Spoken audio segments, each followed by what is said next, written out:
claro. Dante, ¿y qué tal eras en la escuela? Pésimo. Muy mal alumno. No, era buen alumno, pero tenía muy mala conducta. Tuve un problema gravísimo que... Rebeldía sempiterna, diría. Mi viejo y venía de la familia. Mis padres tuvieron mi mamá es una hija de franceses, así muy refinada, qué sé yo, siempre cuidando el detalle. Y mi viejo metalúrgico italiano. Para la familia francesa decían que los italianos eran unos grasas y la familia italiana decía que los franceses eran unos haraganes, que no laburaban, claro, porque trabajaban en el escritorio. Bien. Como mi madre no tenía un buen matrimonio, nos mandó a maestros particulares de muy chiquitos. Yo a los 3 años ya empecé a leer. A los 4 años y medio, casi 5, con la tía Lea habíamos leído Oliver Twist. Entonces cuando me siento a los 6 años en escuela, me pegué un embole viendo a todos los 35 compañeros de escuela. Yo ya había leído, sabía leer, sumar, multiplicar, todo lo demás, hacía mis mandados, me peleaba con el almacenero cuando me quería joder con los vueltos. Y mis compañeros hacían palotes. Yo digo, pero ¿cómo me va la odiaba mi mamá? ¿Cómo me va a poner mi mamá en un lugar donde que yo atrasaba? Está bien que los chicos hicieran palot y todo. Vos tenías que estar un poquito en otro curso. Pero en esa época no lo hacían. Claro. Entonces lo más que tenía a mano era la tiza, la regla. Fue terrible como alumno, pero tenía buena poesía. Digamos, como había leído mucho, entonces no me llevé no rendí muchas materias.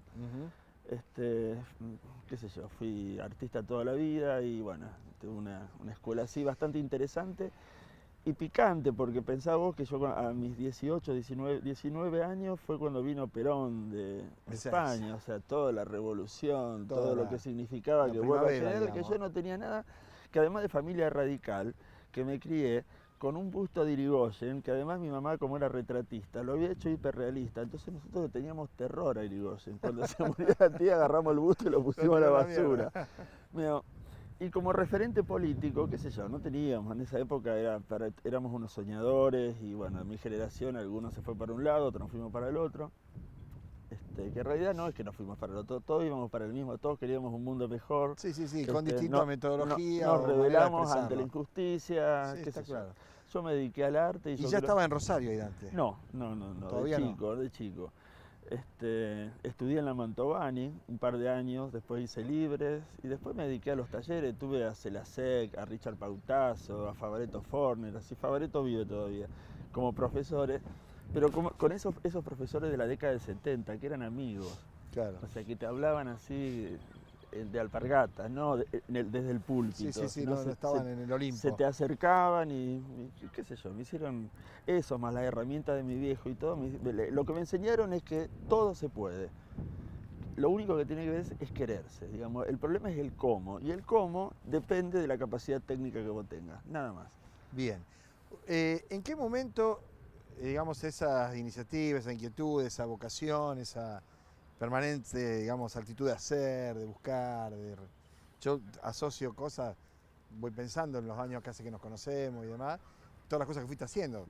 Me vienen inmediatamente las visitas al cementerio a la noche, por ejemplo, ¿no? O ante las telas, quiero decir, todo eso, ¿no? Hay un punto en donde eso empieza a, por lo menos, ¿no?, a verse en un ámbito mucho más extenso que el privado, el propio o el microclima artístico, ¿no? Estoy viendo cómo llegar a la función pública.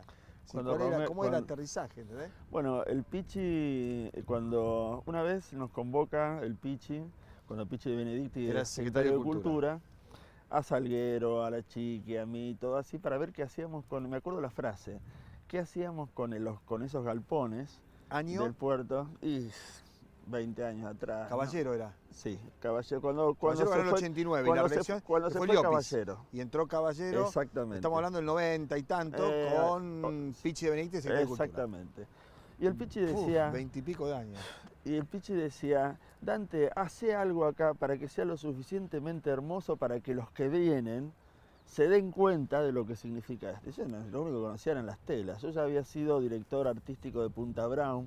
Claro, durante 2 años enteros, así me acuerdo que había construido la Estatua de la Libertad así, y con la soldadura hacía así, y esas eran las luces, los flashes de la cosa, eran cosas muy locas, con producción, con dinero. Entonces tenía una experiencia interesante. Hicimos la primera apuesta que les encantó, bueno, qué sé yo, y ahí me dediqué a organizar. Eso era el SEC. El ¿O es SEC. el Y ahí, SEC? ahí inventamos el Se SEC. O sea, inventó el SEC. la chiqui con una gestión prolija, digamos, creativa, y yo poniendo el cuerpo con el gordo Federico, Con la moviendo herramienta, como decimos todos. una escalera de 90 cosas, arrastrándola 70 metros por un lado, que quedó con doble escoliosis, qué sé yo. Claro.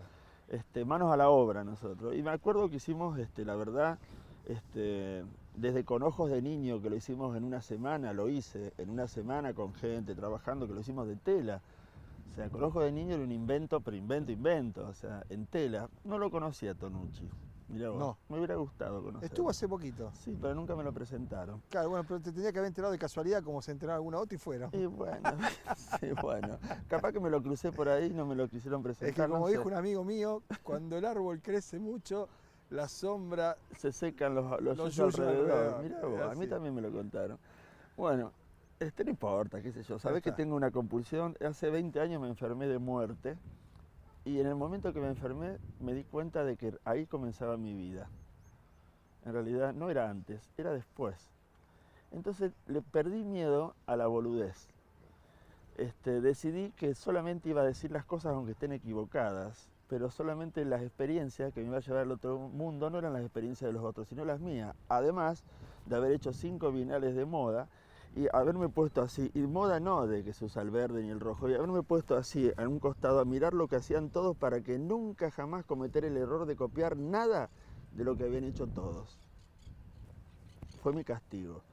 Pero nada que haga yo lo vas a haber visto en otro lado. En cambio yo he visto tantas cosas puestas así, asumidas como propias, que no te puedo ni decir. Eso De reivindica, hecho me lo olvidé yo acá.